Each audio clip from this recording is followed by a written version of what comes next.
on this episode of American Travelers. We continue our Nashville journey, and our first stop is to visit the famous clothes designer that created the Nudie. We then take a crazy bus ride with Buckshot Red on the Redneck Comedy Tour. Next stop is Bobby's Idle Hour Tavern, where some well-known musicians would hang out during their recording sessions. Then it's off to the Ryman Auditorium and the Grand Ole Opry. We travel the world looking for fun and new adventures. I'm Kari. I'm Dave. We made it. Welcome to American Travelers. Dave grew up as a professional drummer before he went into the video production world as a sound mixer. Kari followed her mother's footsteps as a nurse. She loves distance running and even finished 2 100-mile races.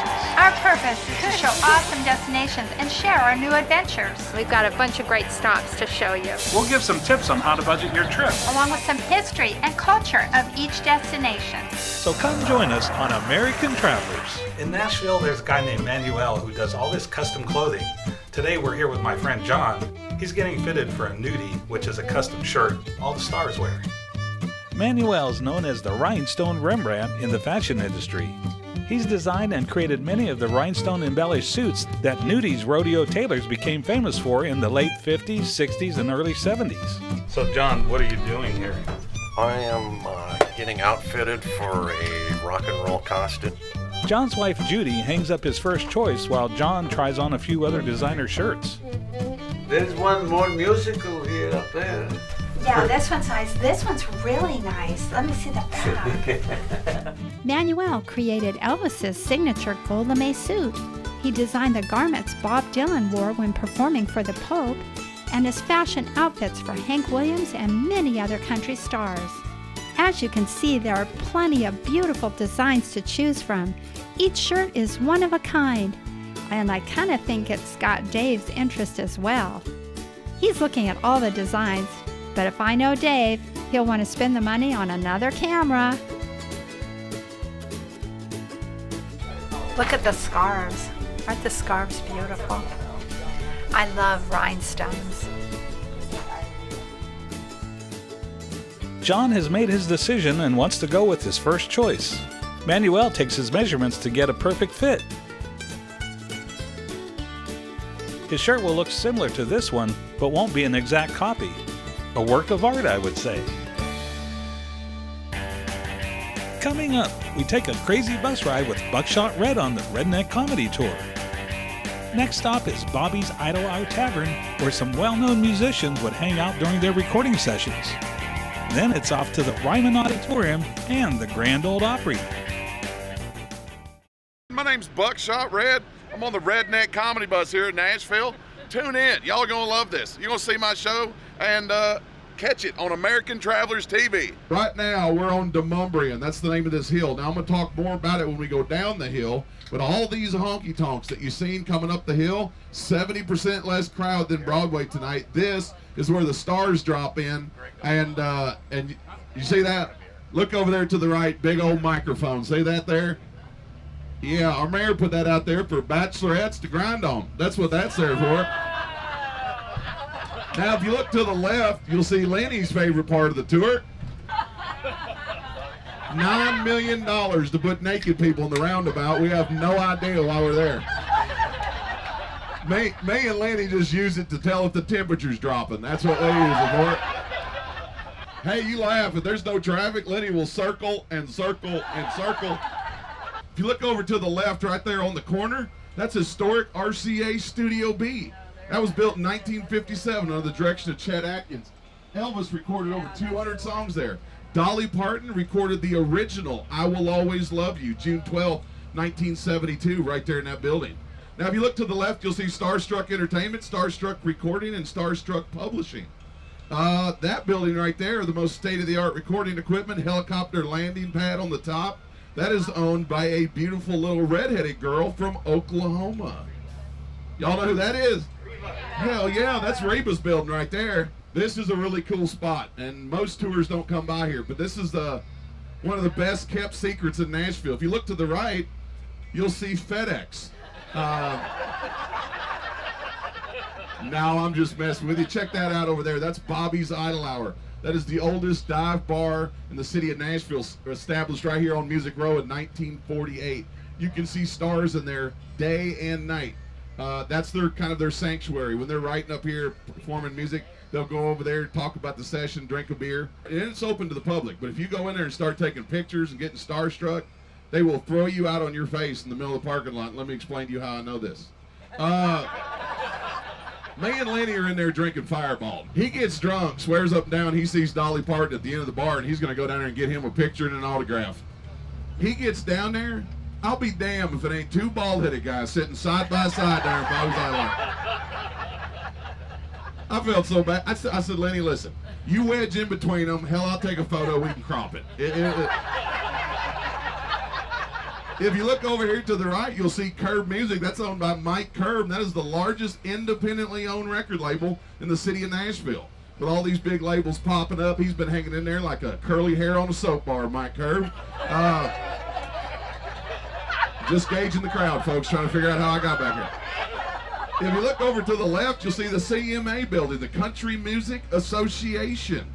They're the ones that come up with the top 5 nominees for Entertainer of the Year. Once they have those top 5 nominees, they contact each nominee's record label, find out which record label wants to pay the CMAs the most money, and that's who wins Entertainer of the Year. That's a lie. I just made that up. If you look over here to the right, you'll see the largest record label in Nashville, Warner Brothers Music. They got Dan and Shay, Dustin Lynch, Ashley McBride, Dierks Bentley, Faith Hill, Sheryl Crow, and Big Schmo, the country rapper. Or as we call him, a crapper. If you look to the left, you'll see a parking garage under that building over there.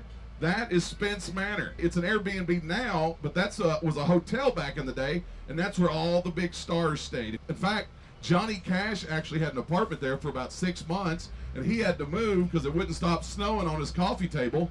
And he had a yard sale right here on the sidewalk, and about 150 people showed up to buy his vacuum cleaner. We are giving away a 2021 Ford F-150 fully loaded, extended cab, 4x4, windshield wiper blade. So if you guys...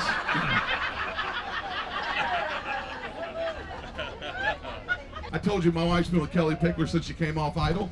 Her husband, Kyle Jacobs, just wrote that new song for Lee Brice, Rumor. He wrote and produced that, but they wrote that right there at Tin Roof, sitting in a booth. And they put a little plaque on the booth top where certain songs were written in those booths. I'm here training to be a professional wrestler. By the time I was 21, I was the NWA Rookie of the Year, and I got to wrestle for all the major companies. The Rock at the time is training in Memphis with Jerry Lawler. He gets down to $7 in his pocket, living in a $300 car he got from a crackhead. And he was going to give up and move back to Hawaii, but he said, I'll wrestle the last 2 matches, and he stayed by his word. One of those matches, he got scouted by the WWE, and he went on to be the biggest professional wrestler of all times. Now the highest paid actor in all of Hollywood. He's got his own shoes, his own clothes, his own tequila. He said to stay humble, he named his $350 million production company $7 Productions. Hell yeah, down to $7. I told Lenny we're gonna be $2 Productions, and we ain't knocking out. Hey folks, y'all are in for a big treat. We never advertise this because we love to surprise our guests. They treat us like gold over here and really make us feel like family. So we're gonna let you stop off and tinkle at the Old Smoky Moonshine Distillery, y'all. Our tour was around 2 hours long, so this tinkle break was well timed. Now, we didn't sample the moonshine, but the place was packed and looks like folks were having a good time. So there was some drinking going on for sure. While shooting B-roll footage, we see another comedy tour bus coming, and it happens that Lenny is the driver. But where's Buckshot Red? Hey, we're trying to get her. How you doing? Where are you from? Sacramento, California. Oh, California? We did that. Shit, how'd you get in? I thought we were getting a wall. I think that joke goes around here a lot in Nashville.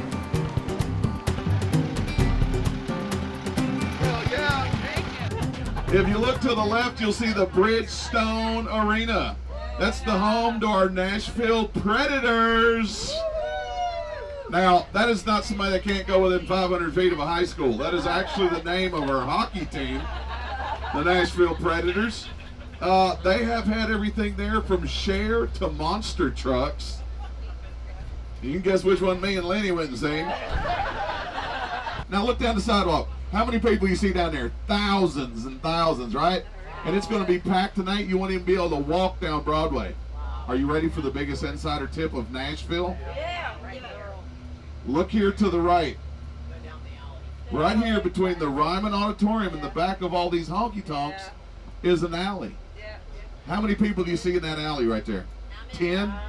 Right now we could stop this bus, get off the bus, and go down world-famous Tootsie's Alley. Every one of those doors on those honky-tonks is unlocked in the back with a guy sitting there checking IDs. And it's going to be like that till 3 o'clock in the morning.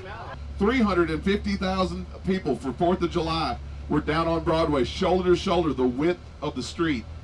Couldn't get any of those clubs. Brought my wife and some friends down, and we went in the alley and went honky-tonk to honky-tonk to honky-tonk, and didn't miss a club. Did you guys see those big telephone poles back there in the ground all crooked when we were around that roundabout? Yes. $750,000 our female mayor at the time paid to put those out there. I'll tell you what you can do with $750,000. Take that and multiply it by 100 and give all that to our school teachers. How about that? Yeah! Hell yeah! I got a little picture. I'm standing next to my dad. I'm 5 years old. But behind everybody is a guy in an old dirty kitchen apron. And he got off break here to come down and check all that out. Standing around watching it. Nobody even paid him any mind. They didn't know who he was. And 2 years later, he was nominated for Entertainer of the Year for Forever and Ever Amen. Oh. Randy Travis. Yep. He was the cook and the dishwasher right here at the Nashville Palace. We had a great time with Buckshot Red. This is a must-see when coming to Nashville. Ask for Buckshot Red when booking your tour so he could keep his buddy Lenny working.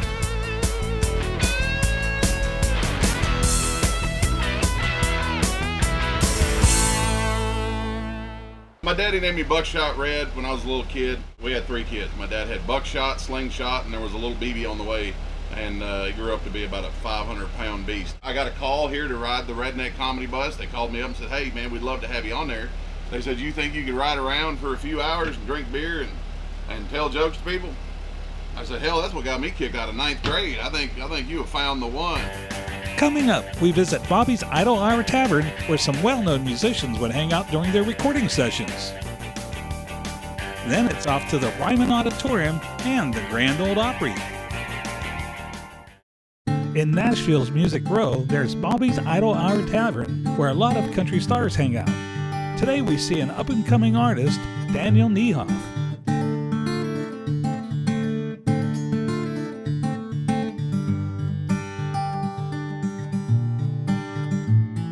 Sold my soul to the company store before I found out what I was working for. What they paid me wasn't worth a dime, and just staying alive feels like hard times.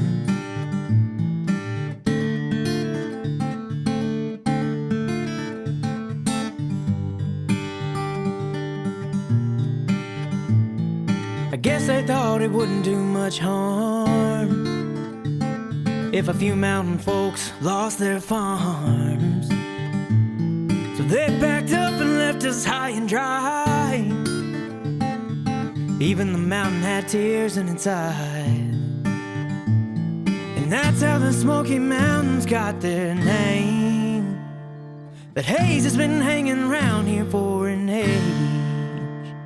So when you see that misty top, you'll know why. 'Cause what you're seeing is the Appalachians cry.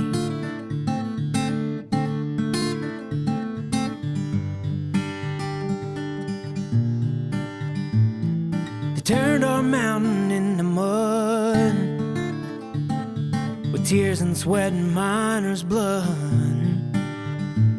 They worked that mountain till it died, poisoned our land with all their lies. But when they found a cheaper way, they blew that mountain top away. Smoke rose up to this day, that smoke still lasts. And that's how the Smoky Mountains got their name. That haze has been hanging around here for an age. So when you see that misty top, you'll know why. 'Cause what you're seeing is the Appalachians cry.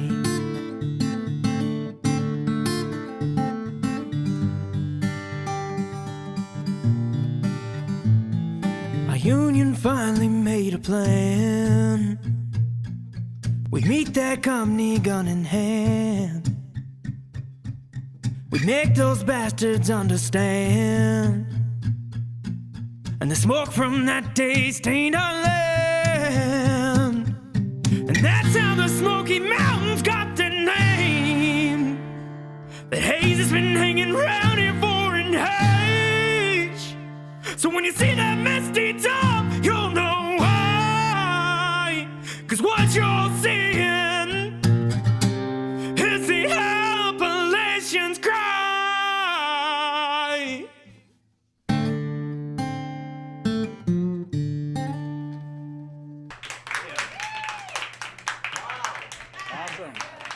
That's all, folks. Coming up, we visit the Ryman Auditorium, the Grand Ole Opry, Printer's Alley, and the Bavarian Beer House. Nashville is known as the bachelorette capital of the world. You will see party buses like these on Broadway Street downtown and even on these back roads.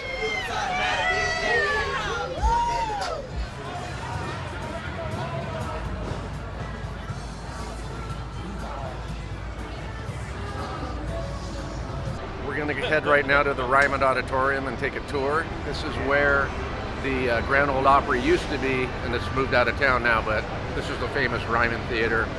You're going to love it. Loretta, I love you. Ryman Theater, here we are, Grand Ole Opry.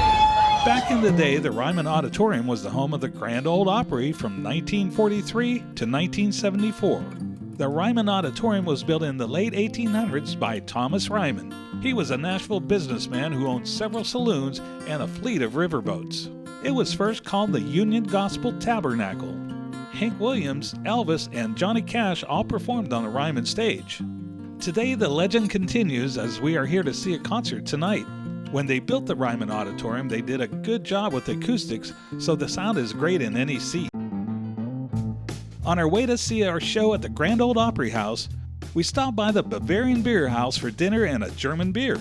The Bavarian Beer House is located in the Opry Mills Shopping Center, which is in walking distance of the Grand Ole Opry House. You could order traditional German food, which, by the way, was very good. We had a great seat and got there in time to see an authentic German band.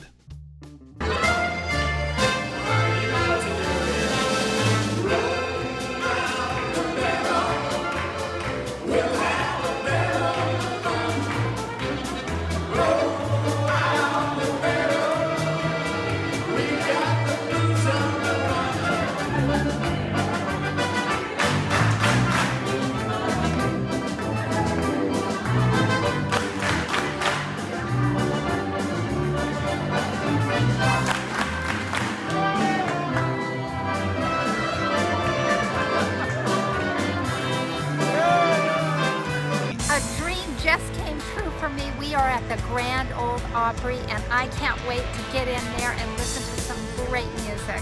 Due to the size of the growing crowd, the Grand Ole Opry moved out of downtown Nashville to the Pennington area of Nashville. In 1972, the Opryland theme park and Opryland Hotel opened. 2 years later, the 4,000-seat Grand Ole Opry House was opened. On opening night at the Grand Ole Opry, Richard Nixon played piano on a few songs. Other performers were Hank Snow, Stonewall Jackson, and Jenny Seeley. The Grand Ole Opry is broadcast live on WSM AM at 7 p.m. Central Time on Saturday nights. In the early 1900s, Printer's Alley was home to a thriving publishing industry. There were 2 major newspapers, 10 print shops, and 13 publishing companies. When Printer's Alley became a nightclub district, the sale of liquor in the clubs was illegal. They served the liquor anyway and claimed it had been brought in by customers. This was known as brown bagging. Law enforcement normally looked the other way. One famous Printer's Alley club was Jimmy Hyde's Carousel Club, where jazz musicians would jam after hours. Chet Atkins, Boot Randolph, and Bob Moore were some of the regulars. Today, Printer's Alley is a popular area for visitors coming to Nashville. Thanks for watching American Travelers.